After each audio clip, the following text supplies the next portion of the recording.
Segundo livro de Reis, no capítulo 2.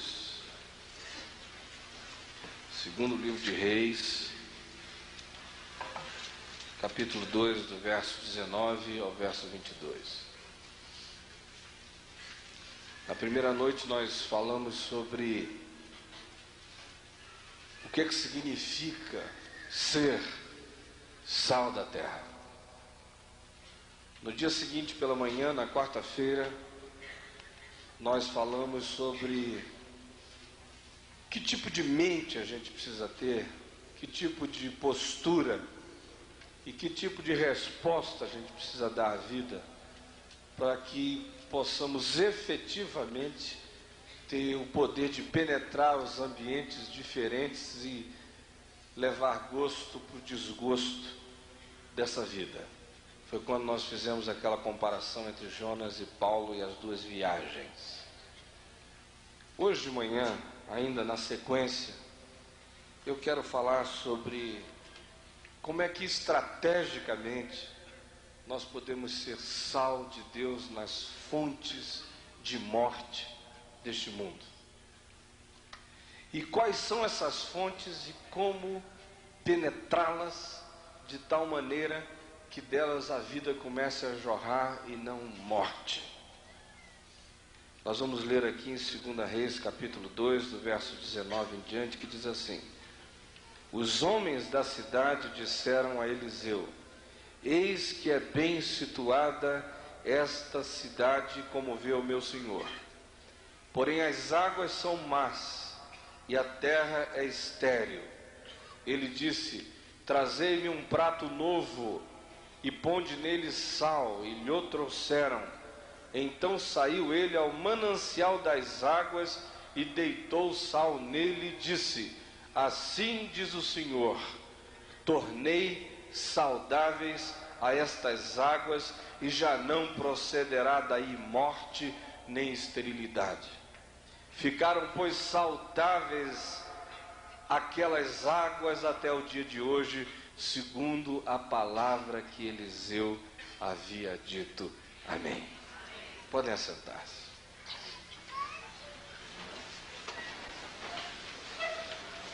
A história que a gente acabou de ler, que teve a sua realização efetiva e prática nos dias de Eliseu, não é em si uma metáfora nem uma parábola, é um milagre real, concreto.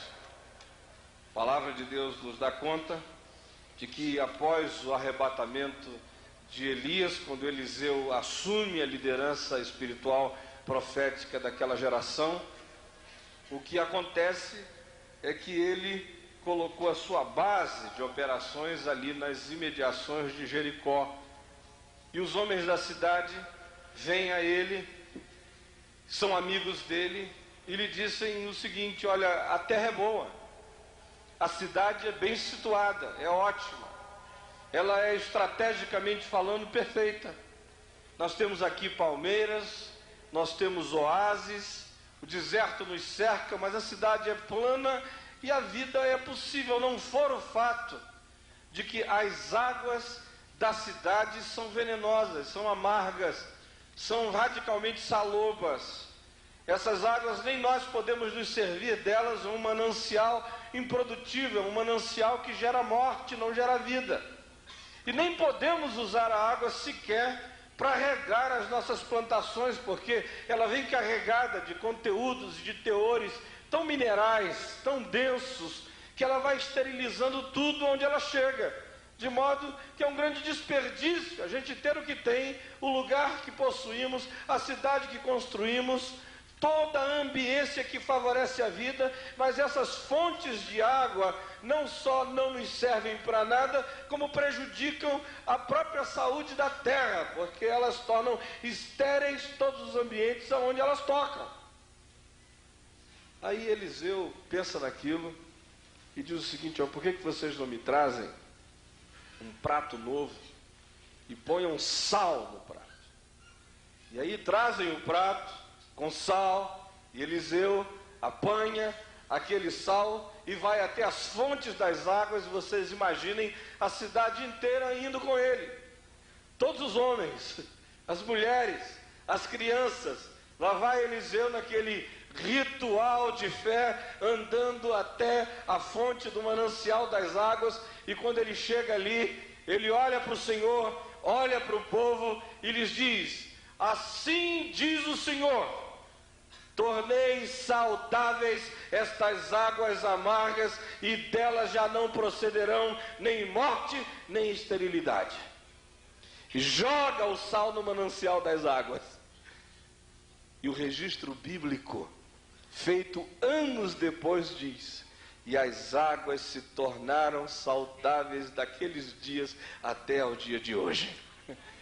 E se no dia de hoje você vai ao manancial das águas em Jericó, você vê que as águas estão saudáveis, não apenas até o tempo do qual a Bíblia, nesse texto, foi escrito, mas até hoje. As águas estão lá, jorrando saudáveis, em nome de Jesus. Agora olha aqui para mim. Conquanto esse texto em si seja uma narrativa histórica e não uma parábola, mas ele serve como parábola, como analogia, para nos ajudar a ver, a perceber o que eu e você, que somos sal da terra em nome de Jesus, precisamos fazer para que as fontes amargas de morte e de esterilidade das nossas cidades sejam tratadas e sejam curadas em nome de Jesus. Você tem fontes de morte na sua cidade? Você percebe mananciais de agonia, de dor, de lágrima na sua cidade? Você percebe coisas que podiam ser bênçãos extraordinárias na vida da sua comunidade, mas que de fato até hoje foram simplesmente esses grandes borbotões de agonia, de dor e de morte, de esterilidade? Eu queria que antes de qualquer coisa você parasse, você pensasse, você identificasse, você discernisse, você viajasse para dentro do mundo no qual você vive e você tentasse perceber quais são essas fontes de morte que existem lá. Pense na sua cidade, seja ela grande, seja ela média, seja ela pequena, ou seja uma vila. Cada cidade deste planeta tem fontes de morte jorrando. E eu e você estamos neste mundo não para ser sal do sal, mas para ser sal fora do saleiro, salgando a terra e curando as fontes de morte deste planeta, em nome de Jesus. Então pare agora, pense, identifique e discirna. Faça uma viagem para dentro do seu mundo. Volte à sua cidade, aqui dentro da sua mente. Viaje pelas noites escuras, pelos centros de prostituição, pelas zonas de feitiçaria, de macumba, de magia negra. Visite a Câmara dos Vereadores da sua cidade, ou a Assembleia Legislativa, ou seja lá o que for, ou se você é de Brasília, visite mentalmente agora o Congresso Nacional e o Senado. Pense nas fontes de morte que existem ali dentro. Pense nos veículos de comunicação da sua cidade, os rádios, as televisões, os jornais, as redações que produzem notícias de morte, notícias de desespero, notícias de agonia, notícias nem sempre verdadeiras, às vezes explicitamente mentirosas.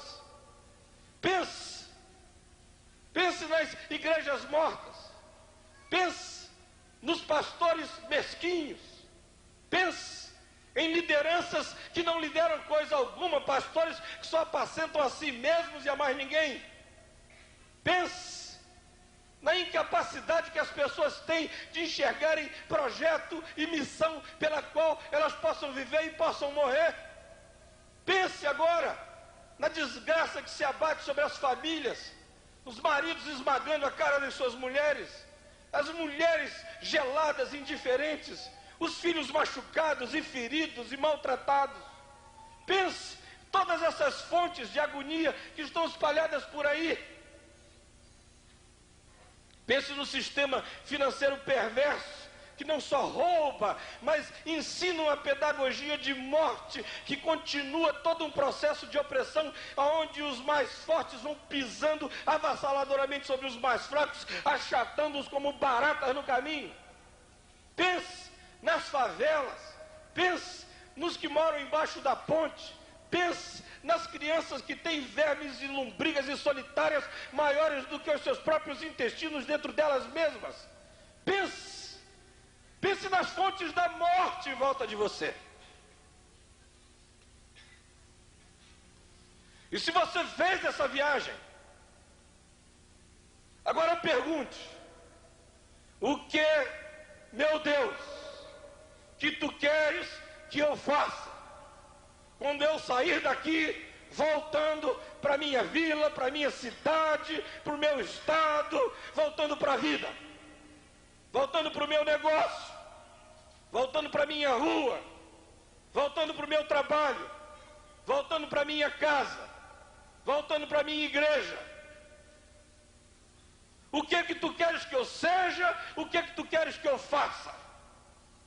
Dá-me hoje uma visão estratégica. Dá-me discernimento para eu perceber aonde estão nascendo, de onde estão vindo essas fontes da morte, e dá-me coragem, não simplesmente para percebê-las e discerni-las, dá-me coragem para marchar com fé até cima delas. O que eu acho fantástico em Eliseu é que ele não espiritualiza esse enfrentamento. Tem morte? Tem. Aonde é que a morte nasce? É ali. Vamos lá e vamos olhar para isso cara a cara. Vamos botar o pé em cima disso. Não há abstrações aqui. Essa batalha espiritual que quer sarar as fontes de morte da cidade não acontece enquanto nós ficamos fechados num lugar com janelas fechadas e portas fechadas e cortinas fechadas, simplesmente com as mãos levantadas para algum lugar. Essa batalha a gente vence marchando com o olho aberto, à plena luz do dia, botando o dedo em cima da fonte e profetizando para ela em nome de Jesus. Se você está fazendo isso, a pergunta que eu quero que você faça é esta: como é que eu posso ser sal fora do saleiro na minha cidade? Como é que eu posso trabalhar para vê-la sarada? Eu não quero ser longo, quero ser objetivo, direto, específico e prático. E gostaria de tentar responder a essa pergunta com 3 afirmações. A primeira é aquela que diz: você tem que crer no potencial da cidade e das pessoas. Você quer ver essa cidade sarada? A primeira coisa que você tem que fazer, você é quem tem que acreditar que ela é sarável. Você quer ver as pessoas curadas? Você tem que acreditar que elas são curáveis. Você quer ver esse ambiente transformado? Você tem que ter esperança no coração de que esse ambiente é transformável. Ninguém cura aquilo que se considera incurável. Ninguém sara aquilo que a gente considera não sarável. Ninguém transforma aquilo que a gente julga intransformável. É por isso que, ensinando a arte do milagre, Jesus disse: tudo é possível ao que crê. E disse que o impossível dos homens são possíveis para Deus, porque Jesus sabia que não existe milagre quando a gente não acredita que o impossível é uma possibilidade, ou quando a gente não acredita que tudo é possível. Se você quer ver a sua cidade sarada, nunca diga: essa cidade está condenada, essa desgraçada, perdida, pervertida, não tem jeito. Olhe para essa cidade e diga, e afirme, e creia, e espere, e confesse que ela é uma cidade curável, que a sua sociedade pode ser conversível. Acredite de todo o coração que não há ninguém, nem homem, nem mulher, nem criança, nem prostituta, nem político, nem empresário, nem traficante, nem agente penitenciário, nem preso, nem quem ouve rádio, nem quem faz notícia, nem quem escreve, nem quem lê. Não existe ninguém que não possa ser bombardeado pelo poder do Espírito Santo em qualquer cidade deste planeta, em nome de Jesus. Todo mundo pode ser alcançável. Não há ninguém que possa dizer ou de quem se possa afirmar que está para além da chance de ser bombardeado pelo poder do Espírito Santo. Eu olho aqui para o texto no verso 19, e é isso que eu vejo aqui. Esses homens se aproximam de Eliseu e dizem: eis que a cidade é bem situada, como vê o meu senhor, porém as águas são mais e a terra é estéril. Mas eles veem potencial na cidade. Olha, o único problema são as fontes da morte. A cidade é boa, está bem localizada, ela pode ter futuro, a gente pode dar um jeito nela. O problema são as fontes. Profeta, ajuda a gente a sarar as fontes. A cidade tem jeito. Olha aqui para mim, meu irmão. Às vezes a gente passa por esse mundo com aquela sensação de distração, de negligência, de acomodação, de conformidade, que faz com que a gente simplesmente nem se sinta perturbado pelas coisas que nos cercam e que de maneira comum trazem esterilidade e morte para os nossos ambientes. Eu fico impressionado muitas vezes com a acomodação das pessoas em relação àquilo que lhes cerca. Ontem de manhã, na inauguração lá da Escola de Informática na Fábrica de Esperança, a Viviane Sena leu uma parábola indiana que contava a história de um determinado indivíduo que conseguiu armar a sua rede à beira de uma correnteza. E adiante, acima da correnteza, algumas casas foram levadas pelas ondas, de maneira que as pessoas vinham gritando, algumas caindo dos flutuantes das casas, daquelas toras que fazem algumas casas flutuarem em alguns rios do terceiro mundo. Algumas vinham ali dentro sendo arrastadas pela correnteza e outras já se afogando e gritando e tendo o seu próprio grito engolido pelas águas. E ela dizia: enquanto isso, o homem dormia. E ele se ninava em meio ao clamor angustiado dos afogados. Eu achei essa parábola forte. E depois ela disse: o que eu vejo acontecendo no Brasil é isso. Uma quantidade enorme de pessoas que armou a rede e que cinicamente conseguem dormir diante do grito de afogamento, de desespero de milhões de pessoas. Mas a gente vai para a cama toda noite com uma sensação enorme de descompromisso. Meu irmão, minha irmã, se você quer sair daqui e quer de alguma forma tornar efetivo tudo que você tem ouvido até esse momento, a primeira coisa que você precisa fazer é acreditar que o seu ambiente para o qual você volta não só pode ser transformado, mas precisa ser transformado, e você é responsável por sofrer essa angústia, é responsável por carregar no peito essa dor, é responsável por nutrir dentro de você essa santa aflição, é responsável por fazer esta pergunta profética: o que a gente pode fazer para sarar as fontes da morte desta cidade? A cidade é boa, crianças são sempre boas, elas podem virar pivetes assaltantes, mas são boas crianças. Velhos podem virar amargos, mas podem também ser sábios.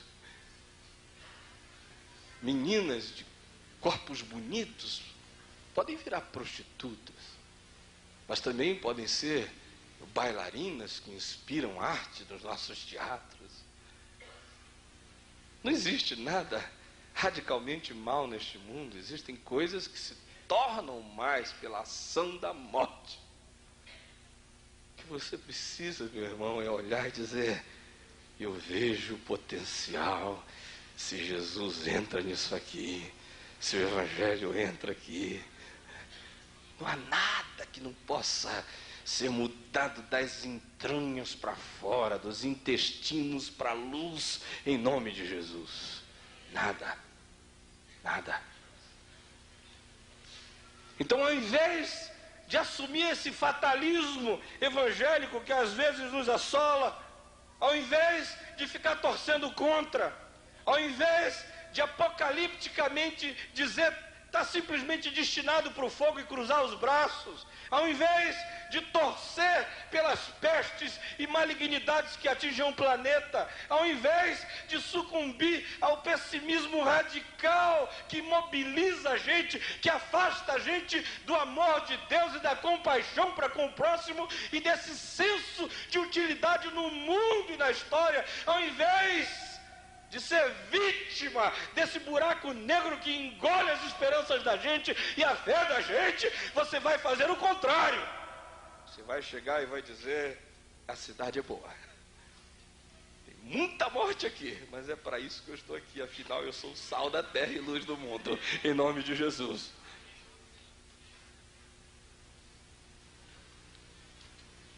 Segunda coisa que você precisa fazer. Se você quer de fato ser sal fora do saleiro, no seu ambiente, na sua cidade, na sua comunidade, você tem que ter uma estratégia inteligente para a sua vida. Não desperdice a sua vida, não transforme a sua existência num acontecimento burro. Você não pode se dar ao luxo de viver como cachorro, gato. Você é humano, mais do que humano, você é filho de Deus, comprado e lavado pelo sangue de Jesus, selado com o Espírito Santo da promessa, e você tem uma missão no planeta Terra. Alguns têm missões, humanamente falando, mais importantes, mais visíveis. Mas não existe um único ser humano no planeta que não tem uma missão. Especialmente se ele está aqui e se sabe e se conhece como sendo filho de Deus pela fé em Jesus Cristo. Não tem ninguém tão ignorante, com QI tão baixo, ou mesmo débil mental, ou beirando a estupidez, ou fraco, que não possa quase se mexer, que ainda assim não tenha ainda uma missão. A missão para todos. Se eu não pudesse sair da cama, a minha missão seria encher a minha mente de intercessão de dia e de noite pelo planeta. Eu não poderia me mexer, mas a minha mente estaria sacudindo a terra. Eu ia estar aqui. Eu não saio da cama, mas eu viajo pelo mundo com intercessão. Mas Deus me deu mais do que a possibilidade de orar na minha mente. Ele me deu pernas fortes, braços fortes, coração energético. Eu posso levantar da cama. Ele me deu mais do que força para levantar da cama. Ele me deu inteligência, percepção, para ler os ambientes. Me deu mais do que isso. Me deu o desafio espiritual e moral de responder à minha geração. Então, se tendo todas essas possibilidades, eu me restringo a ficar na cama intercedendo, eu estou matando a minha missão. Se eu não pudesse me levantar da cama, ficar intercedendo na cama seria tudo o que eu podia fazer e seria a coisa mais importante que eu faria e seria a minha missão. Mas como eu posso fazer mais do que isso? Eu vou intercedendo na minha mente enquanto eu ando para as fontes da morte com um prato novo na mão, cheio de sal, para declarar a palavra de Deus lá na boca do leão. Não há ninguém que não tenha uma missão nesse mundo. Você pode ir para ela andando, você pode ir para ela arrastado. Mas você pode ir para ela. Então hoje, se eu quero sair daqui com esse senso de estratégia, de subversividade da minha missão, eu preciso ter essa consciência de estratégia inteligente para com a minha vida.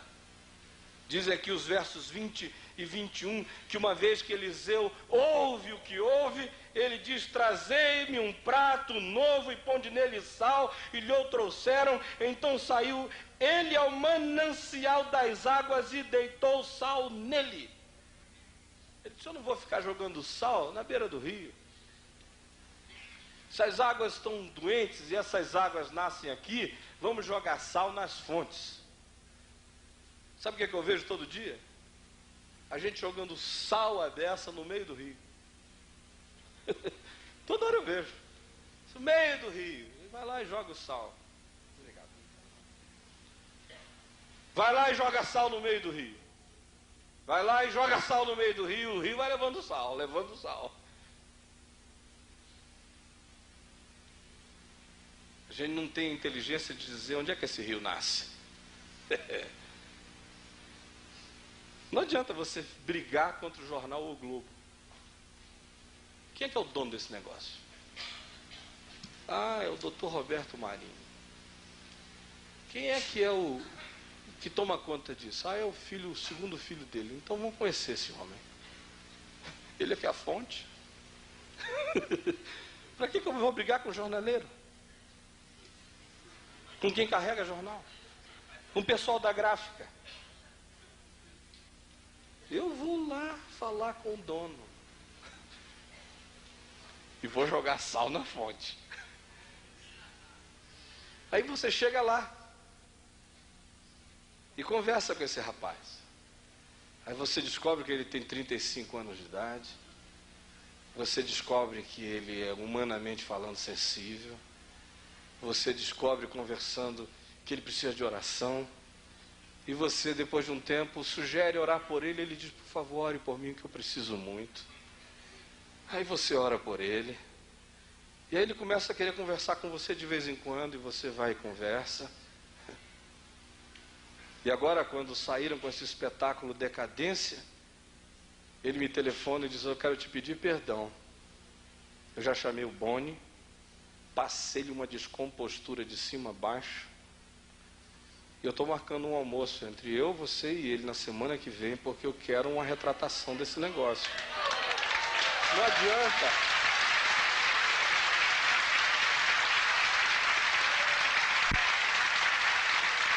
Não adianta você ficar brigando contra o aparelho de televisão. Não adianta dizer que se puser naquele canal vai dar câncer. Como tem gente dizendo por aí, se ligar esse canal você vai ficar com câncer e com AIDS. Não adianta. Pega o sal, vai na fonte, joga na fonte, porque se esse negócio vai ser curado, não vai ser brigando com a ponta do processo, é botando sal na fonte em nome de Jesus. Ou então muda de país. Aleluia! O resto é brincadeira, o resto é burrice. Põe sal na fonte.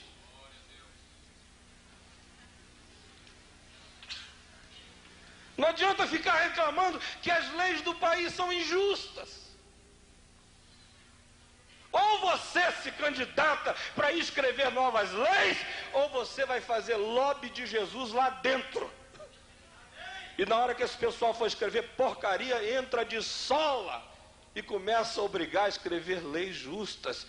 Caso contrário, não adianta ficar nas esquinas reclamando, é jogar sal no meio do rio. Vai botar sal na fonte da morte, em nome de Jesus. Não adianta a gente ficar dizendo que as riquezas do país são mal distribuídas e jogar panfleto em praça pública. Você só tem duas opções.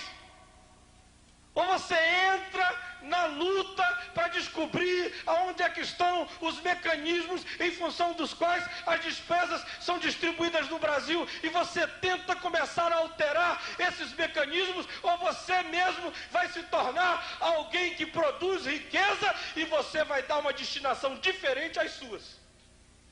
Mas enquanto esse pessoal não muda deles, eu já instituí as novas leis da minha vida. Aquilo que está debaixo de mim vai ser diferente. Põe sal na fonte, meu irmão.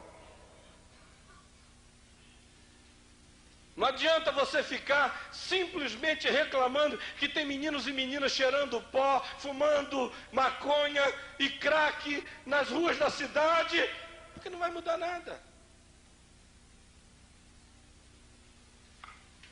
Visita os traficantes. Isso é o sal.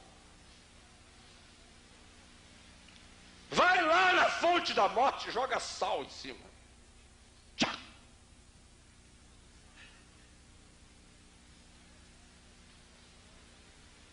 Não adianta você ficar falando que as polícias nas ruas violentam as pessoas. Entra nos quartéis. Vai botar sal na fonte em nome de Jesus.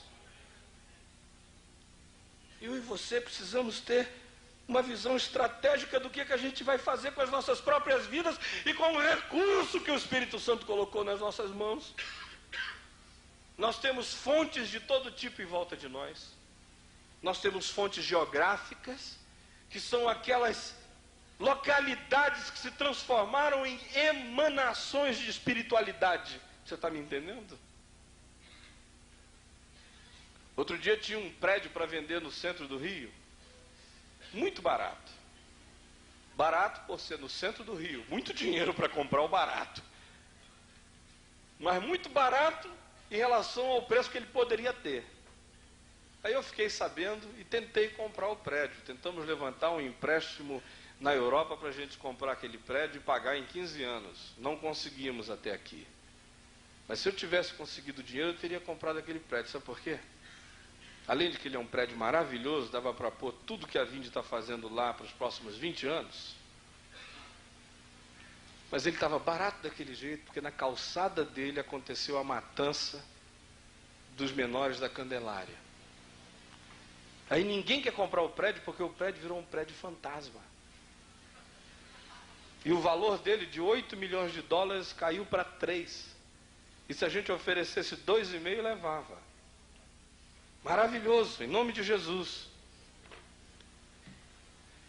E aí alguém falou, mas a moça que estava me mostrando o prédio, eu falei, escuta filha, esse prédio aqui, você me desculpa, você é a corretora, eu quero comprar, mas por que está tão barato assim, ninguém compra?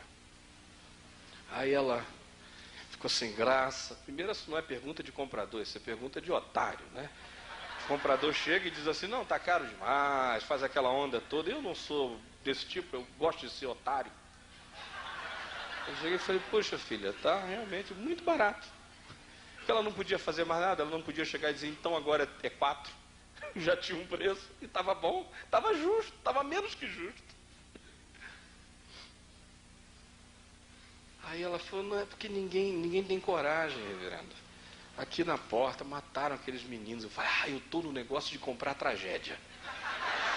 Aí ela falou, aí eu falei, eu gosto de comprar tragédia. Mataram 21 em Vigário Geral, nós fomos lá, compramos a casa da chacina, fizemos a Casa da Paz.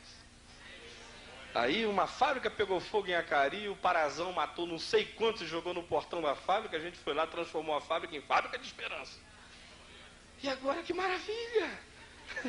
Vamos comprar um prédio e transformar essa calçada na calçada da luz, que é Candelária, né? De candles, de lâmpadas, disso tudo, vai se transformar aqui na calçada da luz. E vamos pegar essas pedras de Copacabana e desenhar aqui um grupo de crianças de mãos dadas, vamos botar a cruz no meio. Bonita ideia, né? Me ajuda a comprar o prédio, meu irmão.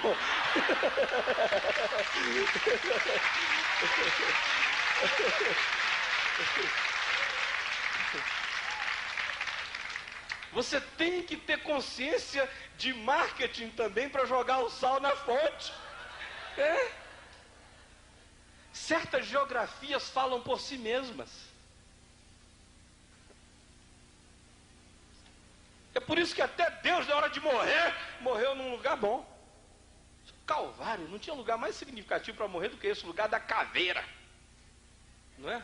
Não era o lugar da Virgem. Já imaginaram? Se a gente dissesse, Jesus morreu no Monte da Virgem. Não fazia muito sentido, né? Ou Jesus morreu no Monte do Marfim. A gente ia ter que ter um trabalho teológico enorme para arranjar mensagem para isso. Porque o marfim é duro, porque o marfim é isso. Então, mas Deus resolveu o problema, morreu no Monte Calvário, tem cara de morte. Botou a cruz lá, brrr, sal na fonte. O negócio da cruz é matar a morte. Vamos erguer a cruz em cima da caveira. Em nome de Jesus. Aleluia. Louvado seja o Senhor. Tem que aprender com Deus a botar o sal na fonte, a enfiar a cruz no meio do peito da morte, abrir o caixão do Drácula e dizer, aqui que tu morre, bicho. Brrr.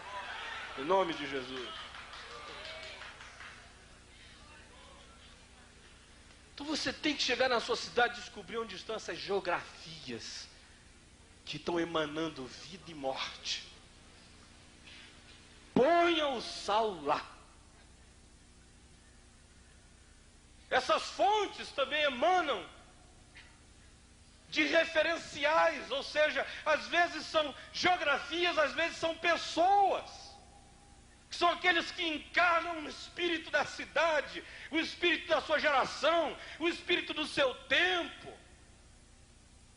Pegue a palavra para todos, mas não deixe de levar em consideração esses aí também.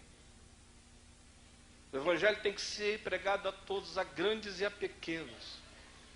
Mas além de pregar a todos, pense, discirna quem são aqueles que dão o nó, que são o vértice das espiritualidades na sua cidade. Sempre há um gadareno, ou sempre há um procônsul Sérgio Paulo, ou sempre há um Elimas o mágico, sempre há alguém, sempre há uma samaritana, sempre há um Nicodemos, sempre há um centurião em Cafarnaum, sempre há um Jairo, sempre há essas pessoas que são vértice. Pregue a todos, mas não esqueça desses também, porque quando você desata esses nós, a cidade inteira vai ficando livre em nome de Jesus. Além disso, você tem que discernir não apenas as fontes geográficas, as fontes referenciais, mas as fontes de informação. Quem é que passa informação? Quem cria informação? Quem produz informação? Informação não tem nada a ver com fatos. Fatos acontecem e às vezes eles não são objeto de informação. E às vezes informações são produzidas e não correspondem a fatos. Todo dia algum repórter chega para mim e me diz o seguinte: eu estou fazendo uma matéria. Ele não tem uma matéria, ele está fazendo uma matéria. Às vezes ele tem uma matéria porque a pauta da matéria foi dada pela vida, ele não pode negar. Mas outras vezes ele não tem matéria, ele produz uma matéria, ele vai construindo aquilo. Nem sempre tem a ver com a realidade. Nem sempre faz qualquer sentido para a vida. Passa a fazer porque foi imposta, foi criada, foi produzida, foi agendada e foi publicada. Mídia tem uma força enorme para produzir bem e para produzir mal. Joga o sal na fonte. Não fique em casa lendo jornal, não gostou, sai de casa, vai lá na redação desse jornal, chega de maneira educada, de maneira polida, de maneira inteligente, de maneira alegre, de maneira descontraída, mas chega lá, conversa um pouco, ganha confiança, conquista um espaço. Depois de um tempo, se abrirem a guarda, fala de Jesus. Depois de um tempo, se abrirem a guarda, faz uma oração. Depois de um tempo, se abrirem a guarda, convida para um almoço. Vai impondo, vai penetrando com a palavra, vai mexendo a cabeça desse pessoal. Não fica sentado em casa, porque em casa não vai mudar nada. Vai lá na fonte. E você tem que perceber também quais são as fontes históricas. Você tem que sentir quais são os momentos. Olha aqui, gente, olhem para mim. Anteontem à tarde nós tivemos uma reunião com um grupo de pastores aqui embaixo. todo mundo muito preocupado com o que está acontecendo no Brasil hoje, com o fato que a igreja, graças a Deus, cresce muito, mas com o fato que também surgem no nosso meio algumas expressões chamadas evangélicas que fazem a gente se arrepiar de vergonha. E eu estava dizendo o seguinte: não adianta nada a gente ficar aqui com essa converseira, isso não muda coisa nenhuma. Sabe por quê? Que isso que você não gosta está explodindo? Porque você não explodiu.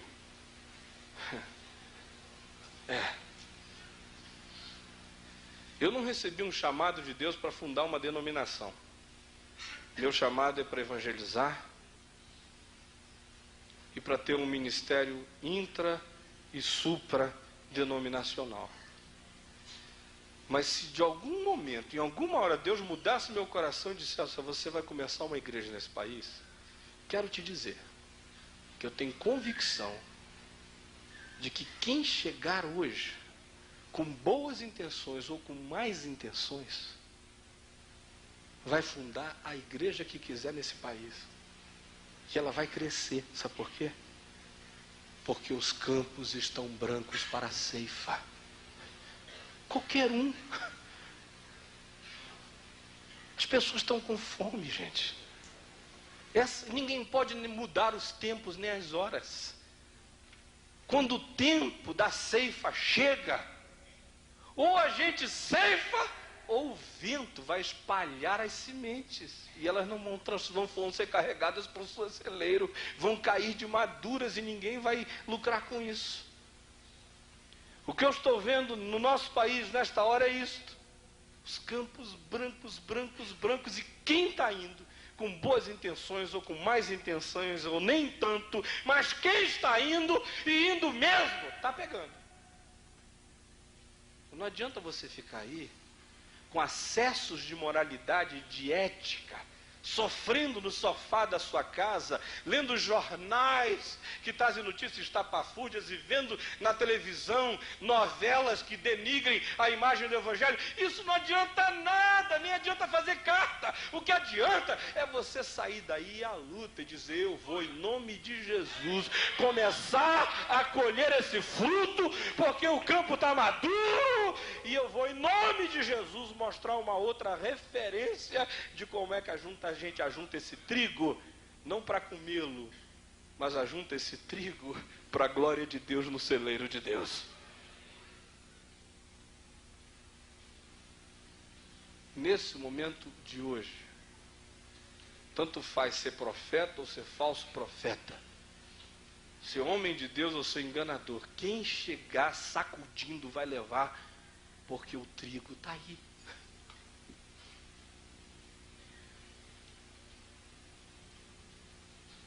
A terceira coisa que eu e você temos que ter em mente, quando a gente tenta responder como é que eu posso ser sal fora do saleiro, é que você tem que saber que o poder do sal só se efetiva mediante a palavra.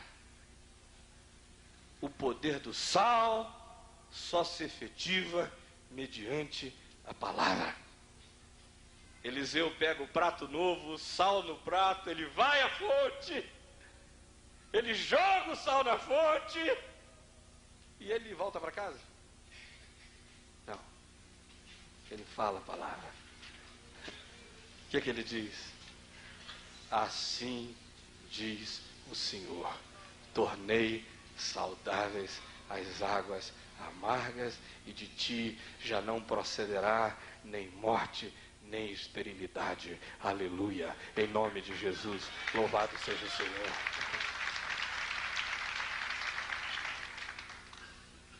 Em outras palavras, o que nós temos aqui é uma equação com dois elementos que é igual à cura. Primeiro elemento, sal. Significa presença, identidade. Vós sois o sal da terra. Isso tem a ver com o ser, com conteúdo, com qualidade, com valor existencial, com conteúdo ético,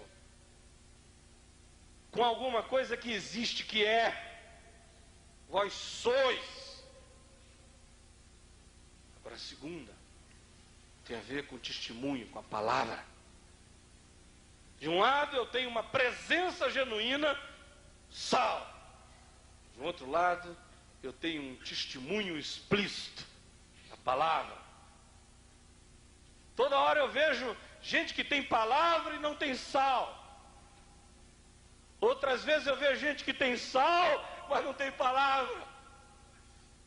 Toda hora eu vejo essa dicotomia acontecendo.